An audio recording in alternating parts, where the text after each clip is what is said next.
Most people think that having no credit score is the same thing as having a bad credit score. In this episode, we'll explain the difference and we'll let you know which one is actually okay. 1, 2, 3, 4. This is StewardShift, a show that gives you the tools you need to get the most of your best resources. Your money, your mind, your body, your time. Welcome back to the StewardShift Show. My name is Troy Solomon Levy and I am your host. We're going to start off this episode by recognizing the elephant in the room. And the elephant in the room is this, that we live in a world that's grossly over-dependent on the idea of credit scores. Like, we think we can't do anything. We can't live, we can't eat, we can't travel, we can't buy a home, nothing. We believe that we can't do any of those most important things of life without a credit score. And we even believe, many people believe, that having a bad credit score, yea, even no credit score, is like a death sentence. Like you don't exist in this world. All right, so we're going to kind of dispel some of the myths and we're going to put some definitions on what having a bad credit score means and what having no credit score means as well. So the difference between having no credit score and a bad credit score, let's start with bad credit score first. That means that in the credit score modeling, meaning the numbers, the range of where credit scores are falling in between, that you have round about a 630 to 670-ish range. Now, 630 is definitely bad. Like 630 and below that's just terrible. But if you have a 670 credit score, you're in the kind of intermediate fair range. Have you ever seen these pie charts of what credit scores look like? You have starting off with good or excellent, and then you have good, and then you have fair-ish, something like that. And then you have like terrible, like really, really bad. So if you have between a 630 and 670, at the very least 630 and below, that means that you have a bad credit score. And this is how you get a bad credit score. If you're late on your payments, that will lead towards you having a bad credit score. If you're using more than 30% of your available credit limit, then that will definitely tick you down some as well. A couple more, if you've ever defaulted on a loan, like especially in the recent past, then that will definitely tick you down. And if you've had a bankruptcy within, think about the past 7 years, I think bankruptcies remain on your record generally for about 7 years or so. And if you've had that in your recent past, then you're definitely going to be trending towards having a bad credit score. Having a bad credit score will definitely limit you in terms of some of the things that you can and cannot do. And we'll get to that just a bit later in the video. Now, having a bad credit score is different from having no credit score, having a zero credit score, or your credit score being indeterminable.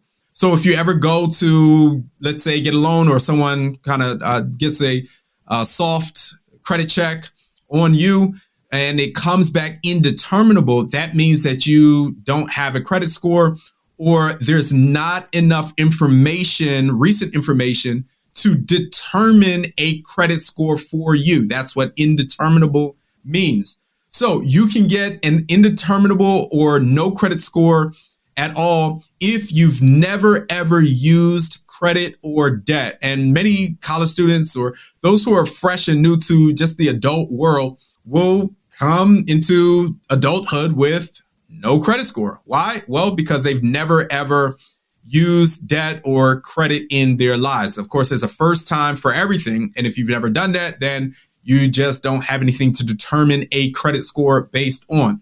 Now, if you have used credit or debt in the past, but you currently have a zero balance on all of your debt accounts and you haven't used credit or debt in a while, that will also make you more than likely have no credit score or your credit score to be indeterminable. Now, if you haven't borrowed in a while, but you have borrowed in the past, it usually takes less than a year or so for your score to become indeterminable. So if you just haven't, like no mortgage, no credit card payments, or you just haven't used it or anything like that, then eventually, yes, you will tick down to having no credit score. Now, again, having a bad credit score and having no credit score are not one and the same. Having a bad credit score usually means that you have had some poor financial habits in the past. Like you've been paying late on your payments, or you've defaulted on a loan or something like that. But having no credit score doesn't necessarily mean that you suck at your finances. It doesn't necessarily mean that. It just means that they don't have enough information for their algorithm to make a decision about you at this point in time, unless they did it another way. And we're going to get to that in just a second. The computer model, like getting the algorithm, is not the only way to determine your credit worthiness. You can be a credit worthy person, meaning that you will pay your debts back without having a credit score necessarily. So before we get there, I do want to admit some of the inconveniences of having no credit score. Obviously, it is inconvenient having a bad credit score, maybe rightly so, but I'm really addressing those who may not have a credit score, either because you're just fresh and new to adulting, or you've decided, like me, to live without debt. Now, I do have a mortgage, so I do have a credit score because a mortgage in my household is in my name. So anytime you have any kind of debt, including a mortgage, it is going to kind of kickstart or generate a credit score for you. But some of the inconveniences, and there are at least four main inconveniences of living life without a credit score. Number one, finding an apartment. Number two, applying for a job. Number three is traveling. And number four, and this is usually most people's beef or their largest concern of living life without building their credit, and that's getting a mortgage. So let's address each of those in turn.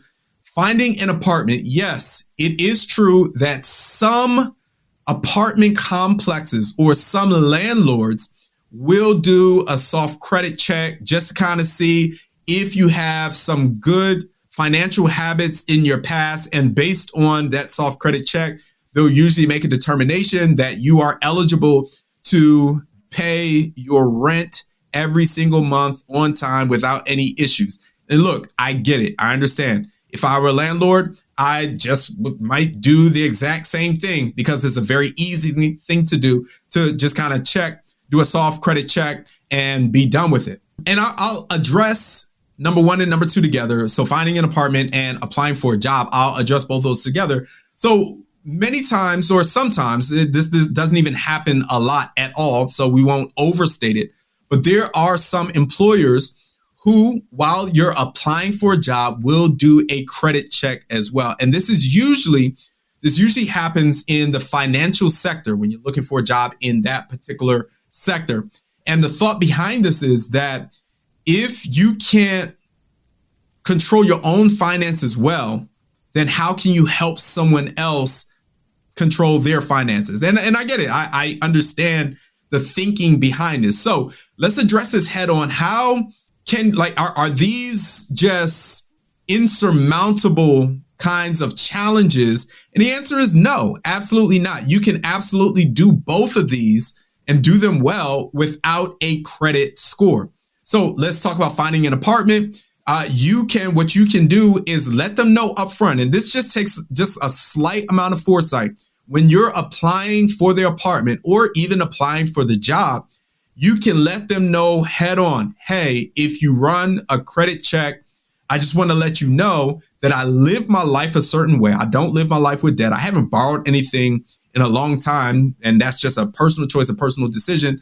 I do handle my finances well. And if you need some other form of or another way of checking to see if I handle my finances well, then I'm open to that. But if you run a credit check, you will probably find that my credit score is indeterminable, or I don't have a credit score. And usually when you get ahead of the curve like that, people understand. They say, oh, okay, that makes sense, I suppose, because most people they know that most people will live their lives just as other people are living their lives, just kind of in that hamster wheel of credit score, and that most people have the credit score as the center of their finances. And if you decide that you want something different for your life and not live the credit score game, not be in their game, but to live according to the rules of your own game, then just be upfront about that. And people usually 9 times out of 10 will understand that. Now, let's talk a little bit about traveling. Yes, there are some places that treat your debit card differently than a credit card. And if you decide to live without credit cards, that's something that Rochelle and I, my wife, we've decided to do. We travel all the time. Let me tell you, hotel rooms, rental cars, it has not been a problem. But again, you do need to just take a little bit of initiative. It doesn't take much at all. And if you, let's say, for instance, you're renting a hotel room, you can just call ahead. And the vast majority of places do put a bit of a hold, maybe a couple $100 or so on that debit card just to protect themselves in case you destroy the room or anything like that. Then just call ahead and say, hey, I'm going to be paying for my hotel room with a debit card. I just want to let you know that. What's the hold going to be on there? And every hotel chain or wherever it is that I've stayed at has a policy for how much they put on hold on your debit card, and just make sure that you have that much extra in addition to how much the room actually costs. And it has never been a problem. When you do the same thing with rental cars, now you got to be a little bit careful because there are some places, such as at airports, that may have just a very, very different debit card policy, especially if you're trying to rent a rental car from an airport kiosk, but you're not traveling to and from that airport. That can get iffy. But if you're traveling at that airport that you're renting the car from, again, same thing as what you would do with the hotel room. You would call ahead and say, hey, I'm going to be using a debit card. And usually these places will have their policies for debit card use lined up right there on the website. But just call ahead and say, hey, what's the hold going to be? And they'll tell you, and just make sure that you have that much more. It really has not been a huge inconvenience at all. It just requires just a little bit of extra money, which we already had in our account, to make sure that things go through well. Now, with the mortgage, that's going to be a slightly different story because there are some more checks and balances that are involved when you're applying for a mortgage. So case in point, this is several years ago when my wife and I, we were contemplating buying another property. I think this was probably an income property. And my name has always been on the mortgage in any home that we've owned. My name has been on the mortgage, and my wife's name has also been on the deed. So we don't leave her out of ownership at all, but it's been my name that's on the mortgage. Now, my wife hasn't borrowed anything since student loans. Unfortunately, we both borrowed from student loans and whatnot to pay for our education years and years ago for our undergrad. But since then, we're talking about like 15 years ago or so, she hasn't borrowed anything. And so naturally, she has no credit score. So we had applied for a mortgage, just kind of toying around with different scenarios and whatnot. We did not end up buying anything at that particular point in time, but we did call a realtor to see if we can get something going or get something started as we were toying around with some different options for ourselves. And we told the realtor straight up, hey, Troy is not going to be applying for this mortgage, but Rochelle is. And one thing about Rochelle, she just does not, we knew this, that she did not have a credit score. She had not had one for years. And we told the realtor up front, and the realtor connected us with their person. And when they ran the credit check to see what Rochelle would be qualified for a mortgage, it was the realtor that called us back, and it was like almost like shaming us or shade. Really, I felt a whole lot of shade. And she told Rochelle, like, hey, we live in the real world. Almost like, what are you doing? Like all of this no debt stuff, like how y'all are living, that's not the real world. That's not how this world operates. And it was it was like pretty much condescending. Like I felt the shade right here in my spirit. And that happened to that particular realtor. We went to another company, a mortgage company, and they were like, yeah, no problem. We do manual underwriting. And I'll explain what that is in just a second. Because you have no credit score, let's see what we can hear. Here's the paperwork that we need. And we got them the paperwork, and it was no problem. Now, not every bank or company does manual underwriting. And here's what manual underwriting is. It's when, and this actually used to be standard for every company before the algorithms and credit score stuff came into being. They would take a lot of paperwork from you, just a lot of information, such as, let's say, past 12 months of bank accounts, bank statements, and proof of income, proof that you have a job, a stable job, and all that kind of stuff that makes sense in order to be able to borrow some money, and not just a 3-digit score that tells you whether or not you can borrow $10 and pay it back. That's really all credit scores can tell you, that you're good at borrowing money and paying it back right back. It doesn't tell you what your income is. Like, it just doesn't give you all of that information. But manual underwriting does give you a lot more necessary information that can tell the bank that you indeed are credit worthy, that you're worthy of being able to borrow for this home. If you want more information about credit scores, check out my video on why high credit scores are overrated.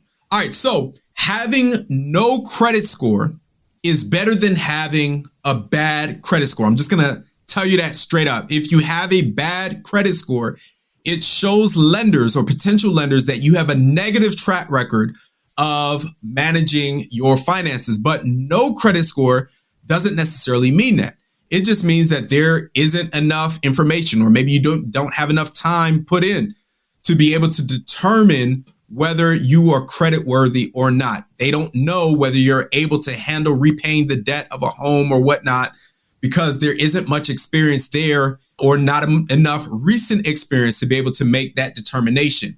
So if you have a bad credit score, or if you have no credit score, what the credit industry will tell you in order to increase your credit score, what they'll recommend is that you either do a combination of one of these several things, that you get a credit card, pay buy something for like $10 every month and pay it off every month. They'll tell you to get a credit card. They'll tell you to get a small loan, maybe as large as you can get. But if you have no credit score, you likely won't get a large loan with just the credit scoring model that people normally use with the algorithms. It'll be maybe a small loan and you just pay that right back.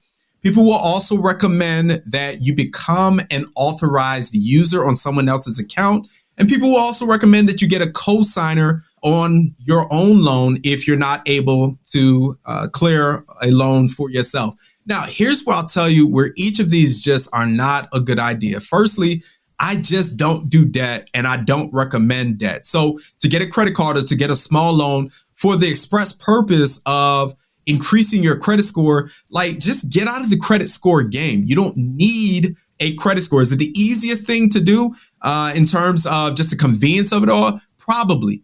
But do you need to do it in order to live in this world and to do the things that you really, really, really want to do? Absolutely not. And I would never recommend that someone go into debt just to play their game. When it comes to the last two, becoming an authorized user on someone's account, that does potentially raise or could raise your credit score, but it could also lower your credit score based on that person's account use. All right, so you're on their account for better or for worse, and I just don't recommend doing that because you're at someone else's mercy. Now, getting a co-signer for yourself, look, maybe that's a good thing for you, but I would never recommend for that person to co-sign on anyone's loan. Co-signing is just a bad idea because, again, you're at someone else's mercy. And if they don't pay, if the person who's supposed to pay does not pay, then that co-signer is on the hook for all, the whole amount that was borrowed by the original borrower. And I just would never recommend that, especially to play the credit score game. Now, here are some benefits of living life without a credit score. Number one, you're more likely to live within your means. So when you're not borrowing, you're not constantly borrowing, or even if you use your credit card and pay it off every single month, that becomes a dangerous game at some point in time, even if you've done it for months and years without paying any kind of fees or any kind of interest. The reality is, if you put yourself in a certain situation, at some point, you're going to get burned by fire. Those are just the odds. And the credit card companies know that. If you play with a snake long enough, eventually you are going to get bitten. So living life without a credit score gives you the opportunity to live your life within your means instead of spending someone else's money first and paying them back for the privilege of spending their money. Also, you can use your own gauge to measure how well you're doing financially. You don't need a credit score to tell you that you're doing well financially, like that. You don't need that. You don't need someone else to tell you or to develop some sort of algorithm to determine whether you are credit worthy or how well you're doing. You don't need that. And this gives you the opportunity to use something else, such as money in the bank, dollars in the bank. How many dollars do you have? What's your net worth? Like, these are all much better measures of how well you're doing financially, as opposed to a 3-digit number that comes out from an algorithm by some company somewhere in God knows where, right? And the third benefit of living life without a credit score is that you can now stop using debt as a center of your finances. Why do we constantly pander to the credit score or the credit industry, the debt industry, begging them to give us a better credit score and doing this and that, borrowing here and putting ourselves at risk there in order for them to give us a 3-digit score? And living life without a credit score puts us on our own terms and not on their terms. Really, my overall point is to help you to live life without debt. I was just talking to someone, young lady, this past weekend who wants to go back to school for a 2-year master's program to become a nurse practitioner. She's already a registered nurse, but she wants to go to the next level. She wants to earn more. She wants to have more impact and whatnot. But the issue is that she already is paying $1,300 a month in student loans that she already had for her past education. And she can't see herself getting more student loans to go back to school, but also she can't see how she would be able to pay cash to go back to school either. She feels like she's between a rock and a hard place because she already has a lot of debt, but she doesn't want to get any more debt. She wants to pay the debt off, but she just doesn't see how it's possible to do it quickly, and she wants to earn more money. Like, it's a lot. And I want to help you to understand that this isn't just me spouting off against debt and just talking out of my behind. No, I'm not. This deeply impacts people's lives. And when we play their game, their credit score game, and their debt game, it limits our financial freedom. The point is, you shouldn't go out of your way to increase your credit score. If it happens because of good money handling habits, great. And by all means, don't do anything that ruins your credit score. Don't do that in terms of making your credit score bad. If you get no credit score, okay, fine. That's usually for a reason, because you're not involved in debt and all that good stuff. But don't do anything to make your credit score go bad, like defaulting on your loans or just not paying. If you have a great credit score, okay, that's fine. But let's not make it the center of our finances. And that's exactly what our shift is for today. Here's a small shift. Let's change our mindset. Let's move away from increasing our credit score as our overall financial goal or as a major financial goal. And let's maybe increase our net worth. Let's focus on that, or increasing our income, or saving more money in the bank, or something like that. But let's move away. And I think that that's a very small shift that anyone can make. Let's move away from the mindset of having a great credit score being the focus of our financial lives. Look, here's the point. Life existed way before credit scores came into the game. And living a life without a credit score, it might drop you off the credit score map, or I know there's some fears around it, but it's okay, because that usually means that you're deciding to live a life without debt. For more information about these kinds of things, check out my video on good debt to see if you agree with my perspective.